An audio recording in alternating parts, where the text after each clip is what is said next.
Olá pessoal, eu sou Paulo César Coelho. Este é o curso de Fisiologia Humana para alunos do curso técnico de enfermagem e extensivo também aos alunos de todos os cursos técnicos da área de saúde. Nós estamos falando em fisiologia dos sistemas e aparelhos do sistema cardiovascular, mais precisamente no bloco Fisiologia Cardíaca. Na nossa videoaula anterior, discutimos os aspectos, as peculiaridades, os aspectos próprios da fibra muscular cardíaca, quando comparado, por exemplo, com a fibra muscular estriada também, mas esquelética. Hoje, nós vamos dar continuidade a essa fisiologia cardíaca e vamos a mais uma videoaula, videoaula 10, que trata sobre o sistema excitomotor que já começamos a discutir na aula anterior e hoje vamos aprofundar. Lembrando que, como pré-requisito, além da aula anterior, também seria interessante ver a parte de anatomia do coração e anatomia e fisiologia da musculatura, contração muscular e a anatomia do músculo de uma maneira geral. Bem, dito isso, sem mais delongas, vamos à continuidade aí do nosso curso, da nossa aula. Bem, o sistema excitomotor, o que é, para que serve? Bem, nós vimos em algumas ocasiões que as fibras musculares cardíacas possuem excitabilidade, automatismo. Elas mesmas podem gerar potenciais elétricos e esses potenciais podem migrar para outra fibra, para as fibras do lado. Isso seria uma tragédia se for exatamente como eu estou dizendo, porque de repente vários pontos simultaneamente, sem nenhuma coordenação, iriam contrair e relaxar simultaneamente, bagunçando toda a função cardíaca que é funcionar como uma bomba. Então, para que haja uma coordenação, o problema está, ele tem automatismo, ele pode gerar potenciais elétricos e pode influenciar as células ao lado, já que as películas que o envolvem e os discos que separam uma fibra da outra tem uma baixíssima resistência elétrica, o potencial criado num ponto poderia passar por outro. Então, para que isso seja organizado, temos um sistema de marca-passo fisiológico ou pausário, que é constituído pelo sistema excitomotor, que já comentamos e hoje vamos aprofundar. Bem, o sistema excitomotor é constituído no coração por um conjunto de fibras musculares estrategicamente localizados e sem miofilamentos. Ou seja, mesmo que haja geração de potenciais elétricos ou que receba potenciais elétricos de outra parte, eles não têm a capacidade contrátil.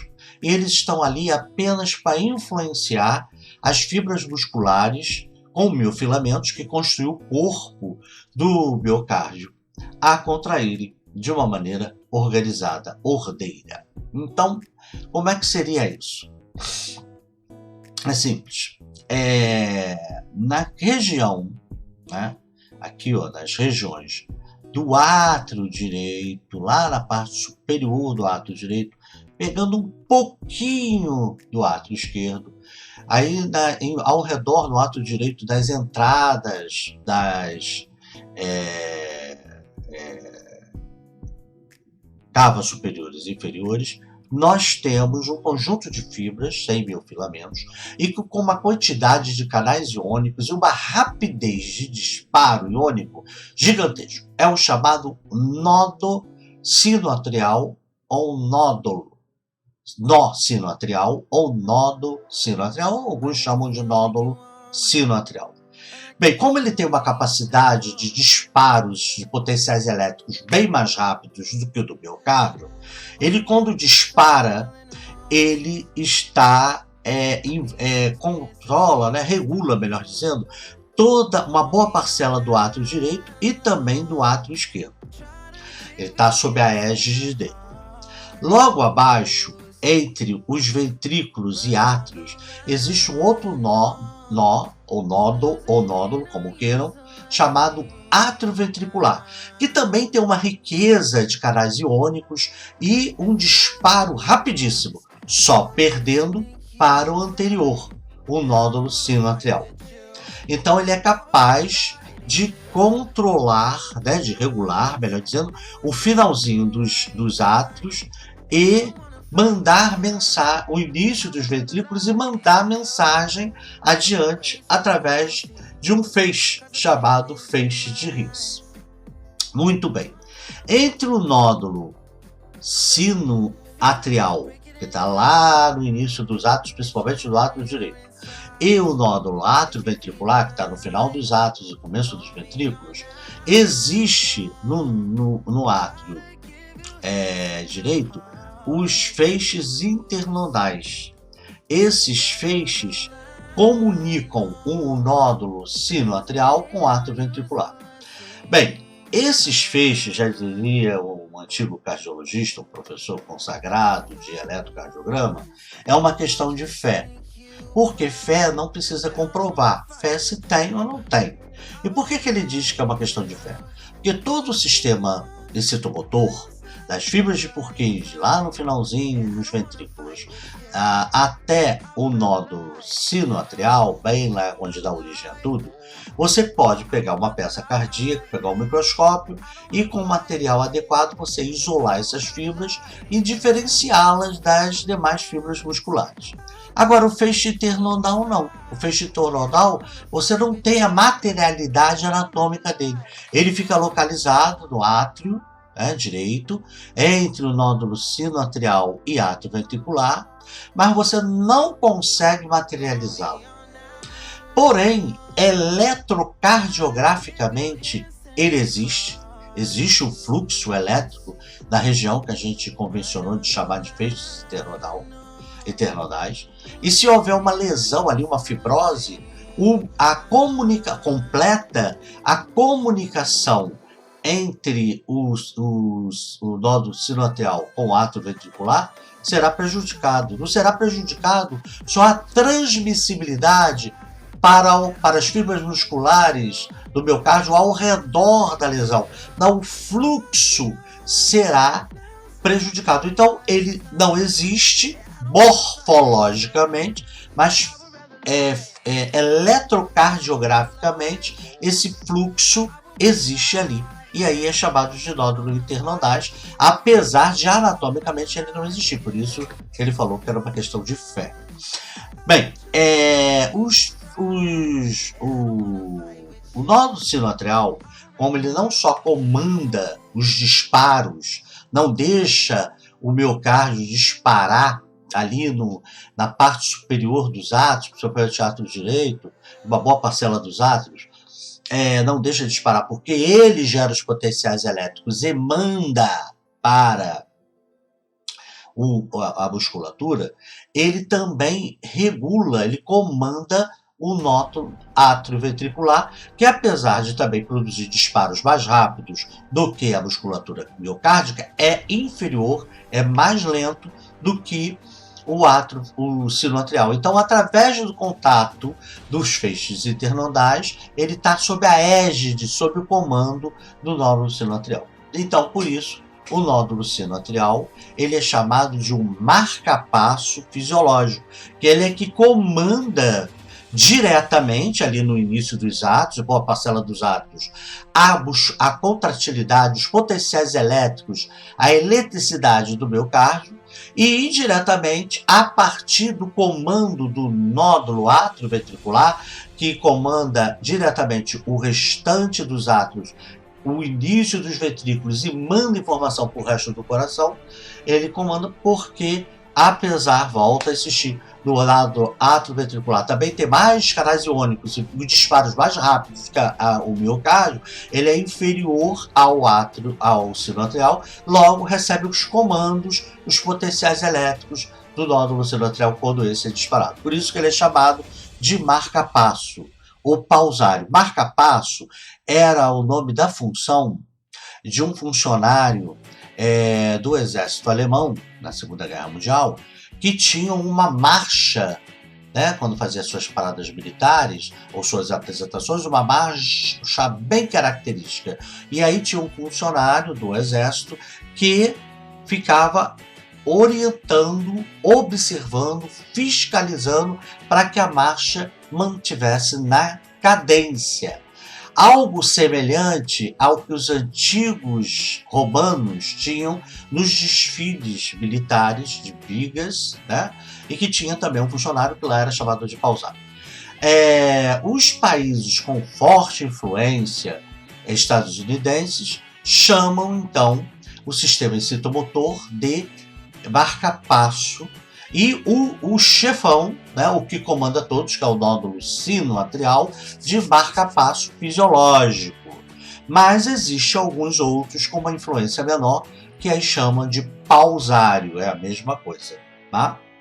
Bem, e por que fisiológico? Porque quando há determinados tipos de alterações rítmicas mantidas do coração, as arritmias, que é um capítulo extenso, muito árduo da cardiologia, existe às vezes a necessidade de implantes de marca-passos artificiais, aparelhos implantados que disparam potenciais elétricos para regular uma parte do coração ou a totalidade do coração, dependendo das necessidades, quando esse marca-passo fisiológico, quando o sistema excitomotor, também chamado sistema excitocondutor, né? O excitomotor é mais tradicional, mais modernamente chamado de excitocondutor, ele não está funcionando na sua totalidade ou parcial e de maneira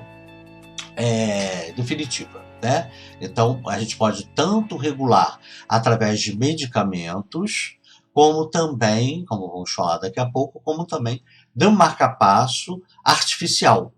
Então, por isso que o nódulo sinoatrial é chamado de marca-passo fisiológico. E existe o marca-passo secundário. O segundo do sistema excitomotor em disparo mais rápido, como já vimos, é o nódulo atrioventricular. Então, há certas situações em que o feixe internodal está lesado, ou por uma necrose, ou por uma fibrose, em que o fluxo de potenciais elétricos do nódulo sinoatrial, ele continua comandando a parte superior dos átrios, a maior parte dos átrios, mas a parte inferior dos átrios e todo o resto não está mais sob a égide dele, porque aonde tem os feixes, deveria ter os feixes internodais, está bloqueado o fluxo, o nódulo atrioventricular passa a comandar todo o resto, porque ele perde para o nódulo sinoatrial, mas ele é o mais rápido de todos os outros, só perde para o nódulo sinoatrial. Então, você passa a ter duas regulações, uma em cima, né, no nódulo, na maior parte dos átrios, e outra embaixo, no final dos átrios, começo do ventrículo, e que manda essa informação para o restante do sistema excitomotor. Então, o nódulo sinoatrial, que deveria comandar tudo, inclusive o nódulo AV, se há uma lesão por necrose, fibrose ou outro tipo, que impeça o fluxo elétrico aqui entre o nódulo sinoatrial e o átrio ventricular passa o comando do resto do coração, e aí nós teremos dois comandos. Isso, numa pessoa sedentária, sem grandes esforços do coração, num ambiente ao nível do mar, com uma boa oxigenação, faz com que ele consiga se manter vivo sem problemas. Às vezes pode dar problemas por conta de um descompasso entre a contratilidade da parte de cima do coração e da parte restante do coração.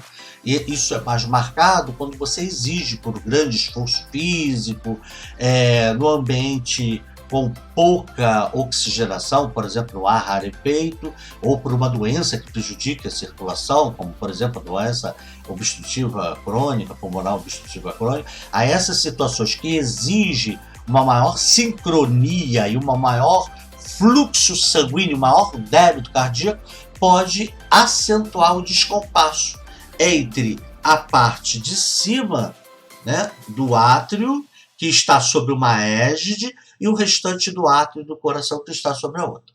Mas, como eu volto a insistir, sedentário, sem grandes necessidades, a nível do mar, com boa oxigenação, ele consegue se manter vivo. Por isso que o nódulo sinoatrial ele é chamado de marca-passo fisiológico, ele comanda tudo normalmente, mas nessas situações nós temos um marca-passo secundário, que é o nódulo AV, né? Atrioventricular. Bem, dando continuidade, o nódulo atrioventricular, ele emite um feixe chamado feixe de His, HIS. Esse feixe de His, ele desce entre os ventrículos e emite dois ramos que abraçam o ventrículo esquerdo, lembrando que o ventrículo esquerdo, da vida instrutelina, né, a partir de 2 anos, ele é muito mais espesso. Então ele tem dois ramos que o abraça, né? Então aqui, ó, ventrículo esquerdo, dois ramos, e o ventrículo direito, o feixe de His, né? Ele emite apenas um ramo que o abraça. Bem, o feixe de His e seus ramos também tem canais muito mais rápidos que a musculatura cardíaca, então e com disparos rápidos em maior quantidade, mas menor do que o nódulo atrioventricular. Então ele está submisso ao nódulo atrioventricular. Em questões, quando não há nenhuma lesão no feixe internodal, em que a comunicação é mantida, então nós temos o nódulo sinoatrial fazendo disparos e comandando a maior parte dos átrios. Pelos feixes internodais, esses disparos chegam ao nódulo atrioventricular, que controla o finalzinho dos átrios e o começo do ventrículo. E aí, como o feixe de His tem canais iônicos em maior quantidade que o miocárdio, em disparos mais rápidos que o miocárdio, porém inferior ao nódulo atrioventricular, ele passa a receber o comando, né? A informação, os potenciais elétricos são propagados em direção a ele e por ele, e através dos ramos chega aos dois ramos a toda a espessura do ventrículo esquerdo e pelo outro ramo direito ao ventrículo direito. Porém, como os ventrículos esquerdo, principalmente, mas também o direito, são bem mais espessos do que o átrio, no final desses ramos há um conjunto de células ligadas a ele, que também faz parte do sistema excitomotor, chamados fibras de Purkinje. As fibras de Purkinje, elas não passam pela superfície, elas aprofundam para que as camadas mais externas do miocárdio não se contraiam e as internas fiquem sem controle. Porque no átrio é fácil, porque é uma camada mais fina, então controlou ali, se propaga para baixo, beleza. Agora, nos ventrículos, principalmente o esquerdo, mas também o direito, como tem uma musculatura mais espessa, você precisava não só de estimular as fibras musculares mais superficiais, como também as profundas. Então, o ramo leva para o superficial, porém sai como fossem franjas desse ramo as fibras de Purkinje que mergulham na espessura do miocárdio. E aí as fibras de Purkinje, contrariando todos os demais, né, em que o anterior sempre tem, do sistema excitomotor, o anterior sempre tem mais canais iônicos de disparo mais rápido do que o posterior, e todos mais rápidos do que o miocárdio, ela tem uma pequena diferença. Ela também tem canais iônicos em grande quantidade, em profusão, que disparam mais rápido do que o miocárdio, mas eles são mais rápidos do que as fibras de His. Então, por que eles são mais rápidos? Porque quando chega o impulso ali nas fibras de Purkinje, e estimulando as fibras de Purkinje, elas disparam tão rapidamente que compensa a influência na musculatura cardíaca. E por que isso? Porque se fosse na mesma sequência, as fibras de Purkinje mais rápido do que o miocárdio, mas menos rápido do que dos seus ramos da fibra de His, primeiro iria chegar o impulso nervoso à musculatura mais externa dos ventrículos, ela se contrairia, e a musculatura mais interna, da espessura do miocárdio, iria contrair depois, ou no finalzinho da outra. Isso iria diminuir o tônus, a força de contratilidade. Porém, como ele está sob a égide do feixe de His, mas ele é muito mais rápido nos seus disparos, enquanto o outro disparou, aí propagou no miocárdio, e aí vai gerar despolarização do miocárdio, né, para contrair na parte mais superficial dos ventrículos, a fibra de His, as fibras de Purkinje, ao receber a informação dos ramos de His, e como elas disparam rápido, elas estão sob a égide dos ramos de His. Mas quando chega o impulso ali, ela é muito mais rápido do que o anterior, ela também gera a despolarização da musculatura mais interna, da camada mais interna da musculatura dos ventrículos, bem rápido. E aí, como o outro começou primeiro o processo, mas é mais lento, e esse de baixo começou um pouco depois, milissegundos depois, mas é mais rápido, o resultado final é a contração praticamente, sem diferença significativa, de toda a espessura, a que recebeu informação direto do ramo de His, como a que recebeu, que foi primeiro, mas um pouco mais lento, do que as fibras de Purkinje, que foi um pouco depois, já que ela está sob a égide dos ramos de His, porém com disparo um pouco mais rápido, né? Como a natureza sabe, e aí o coração ele bate de maneira organizada. Bem, agora existe, às vezes, da mesma maneira que existe pode haver lesões fibróticas, necróticas, né, quando ocorre no infarto, e outros inflamatórias, impedindo o fluxo do átrio ventricular, do sino atrial, até para o átrio ventricular, também pode, em todo o trajeto do feixe de His, das fibras de Purkinje, pode haver também uma necrose, pode haver que não compromete a musculatura toda em si de maneira significativa, mas compromete o fluxo de potenciais elétricos ali. Pode haver uma fibrose. A fibrose pode ser em consequência da recuperação de uma necrose ou de um processo inflamatório. Pode haver uma situação aguda de inflamação, uma miocardite, por exemplo, que envolva o sistema excitomotor, e só num dado ponto. Então, você tem um marcapasso fisiológico, se a situação não é no feixe internodais, comandando o átrio ventricular, o dito marcapasso secundário, porque eventualmente ele pode mandar o comando do resto do coração. Porém, quando ele vai, por exemplo, para um dos ramos, ou uma parte dos ramos de His, dos feixes de His, por exemplo, à esquerda, pode ter a fibrose ali e aquela parte fica totalmente desconectada de todo o sistema excitomotor. Aí, ele está desconectado, ele não recebe mais informação do segmento anterior.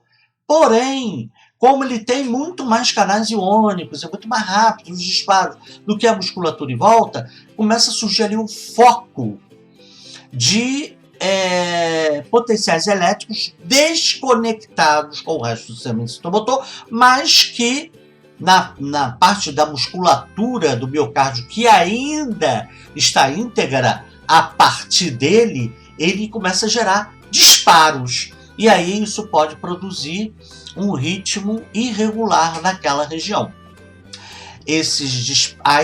Quando acontece isso, por uma desconexão entre alguma parte do sistema excitomotor após o nó do átrio ventricular, ou seja, do feixe de His, ou dos seus ramos, ou em alguma área da fibra de Purkinje, a ponto de ali estar desconectado e começar a gerar potenciais elétricos que vão para o miocárdio regular ele, fazer o disparo, mas aí desconecta com todo o anterior, porque ele não está mais recebendo informação do anterior, a esse foco, a esses focos, que às vezes acontece em mais de um ponto simultaneamente, é chamado de marcapasso ectópico. Então nós temos o marcapasso fisiológico, né, que é o nódulo sinoatrial, que está lá no início dos átrios, né, onde entra as veias cavas superiores e inferiores e um pouquinho no átrio esquerdo, comanda toda a faixa superior do átrio esquerdo e que se comunica com todo o resto através dos feixes internodais. Então ele é o marcapasso fisiológico. Abaixo dos feixes internodais, do final dos átrios, começo dos ventrículos, nós temos o nódulo atrioventricular que comanda toda essa faixa e que manda informação adiante e que tem capacidade também de gerar potenciais elétricos bem mais rápido e em maior profusão do que o miocárdio volta, porém menor do que o nódulo sinoatrial, e aí está sob a égide dele, o controle, a regulação dele, mas que quando há uma lesão importante no feixe internodal, que na área que seria o feixe internodal, que impede a comunicação do sinoatrial para o átrio ventricular, ele passa a comandar a maior parte do resto do coração, a despeito do de cima, e aí ele por isso é chamado de marcapasso secundário. E quando adiante dele, do átrio ventricular, quando há alguma desconexão, ou algumas, que às vezes é mais de um ponto, do sistema excitomotor ou excitocondutor dos segmentos anteriores, e aí ele começa a gerar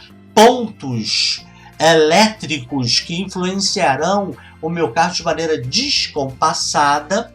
Aí nós temos os marcapassos ectópicos. E o marcapasso artificial, que é quando há um implante de um aparelho que faz os disparos quando esse sistema excitomotor necessita e não pode ser corrigido de maneira medicamentosa. Bem, quando a gente tem o sistema excitomotor desconectando o átrio ventricular do sinoatrial, e aí o átrio sinoatrial passa a comandar em cima e o restante do átrio ventricular, que passa a exercer o seu papel de marcapasso secundário. Quando o indivíduo exige muito esforço e aumento da frequência e força de contração do coração ou num ambiente com hipóxia, de uma diminuição de oxigênio, como nos rarefeitos a grandes altitudes, a gente vai ter um ritmo irregular, que é chamado de arritmia. Mas a arritmia é um capítulo vasto da cardiologia, como eu já falei, porque aonde surgir marcapassos ectópicos, a gente já explicou ainda há pouco quando que ele surge, ele pode gerar processos de alterações do ritmo cardíaco, gerando assim outros tipos de arritmia. Então a arritmia ela é vasta. A gente pode ter arritmias em que são apenas um achado eletrocardiográfico, que geralmente não traz nenhum transtorno para o indivíduo, ou tem um leve transtorno, né, circulatório, de bombeamento de sangue, quando o indivíduo exige mais desse coração. Aí se ele não exigir tanto, de repente passa desapercebido, como nós podemos ter até arritmias fatais, como a fibrilação ventricular, e você ficar fibrilando, né, em vez de fazer uma contração toda irregular, que não gera uma injeção de sangue, ou ritmo agônico, que vários pontos do coração ficam com marcapasso ectópico e vira uma bagunça total, uma desorganização total, a quantidade de sangue injetado pelo coração vai ser nenhuma ou insignificante, mesmo para o indivíduo dos mais sedentários, no ar rico em oxigênio. E aí o indivíduo advém o óbito. Então, as arritmias podem ser um achado, podem dar manifestações leves, pode ser uma manifestação leve que piore com o esforço cardíaco, pode ser até fatal, dependendo de como ela apareça, de que forma ela apareça. Agora, as arritmias, elas não vêm só de uma lesão do miocárdio, uma necrose do miocárdio, que envolve também o sistema excitomotor, ou uma fibrose em reparação, numa tentativa de reparar uma necrose, ou um processo inflamatório, ou mesmo um processo inflamatório agudo. Ele também pode ser temporariamente produzido por alterações iônicas, alterações de alguns íons, como o sódio, o cálcio, o potássio, o magnésio e outros, podem, tanto para cima quanto para baixo, pode gerar não só uma disfunção do miocárdio, propriamente dito, como também do seu sistema excitomotor, e aí gerar gerar um descompasso, uma arritmia, né? Porque ele pode bagunçar esse sistema, e essa arritmia será temporária, se o indivíduo sobreviver a ela, né? Dependendo da gravidade dela, até que se recupere a parte ônica. Beleza? Agora, quando ela é muito grave e ainda não se recuperou a parte ônica, nós podemos usar certos medicamentos estudados na farmacologia, que são os antiarrítmicos, que vão atuar num dado ponto do sistema incitomotor de uma dada maneira, tentando corrigir isso enquanto os íons não são corrigidos, ou, mais ainda, naquelas situações de fibrose, de necrose, que são definitivas. A fibrose, às vezes, você com um laser, uma fibrose, que às vezes a fibrose é até idiopática, ela surge sem uma necrose prévia, sem um processo inflamatório prévio, então ela surge do nada. Então, pode haver até, às vezes, aplicação de laser para dissolver a fibrose. Mas se ela é intratável ou ainda não tratou, é tratável por laser, mas ainda não tratou, a gente pode manter o ritmo cardíaco através de determinados medicamentos. É um grupo também grande, porque a gente tem medicamentos que têm mais acesso a uma área do que a outra, um mecanismo é mais satisfatório com dado segmento do sistema excitomotor que está afetado do que o outro. Então há uma riqueza de antiarrítmicos que não é tema aqui da fisiologia, apenas estamos aí de citação. Agora, como é que a gente pode investigar o ritmo cardíaco? Qual o exame? A gente pode ver o impacto através do eco. Quando a gente for falar a aula de ciclo cardíaco, débito cardíaco, aí nós vamos falar sobre o ecocardiograma com mais pormenores. Então, o impacto sobre o funcionamento, sobre a injeção de sangue, a gente vê com o eco. Mas a gente já pode ter uma ideia das alterações rítmicas do sistema excitomotor, ou mesmo do miocárdio. Às vezes o sistema excitomotor está íntegro, mas o miocárdio está lesado, está fibrosado, então ele não responde também ali, né? Não só, mesmo que não afete o sistema excitomotor direto, ele está íntegro, aquela região necrosada, aquela região com alteração eletrolítica ou necrosada, ela não vai responder. E aí aquilo gera alterações de potenciais elétricos. E aí a gente investiga isso através do eletrocardiograma. Lembrando que tanto os discos dos feixes, né? Os discos internodais ali dos feixes, que separam as fibras, né?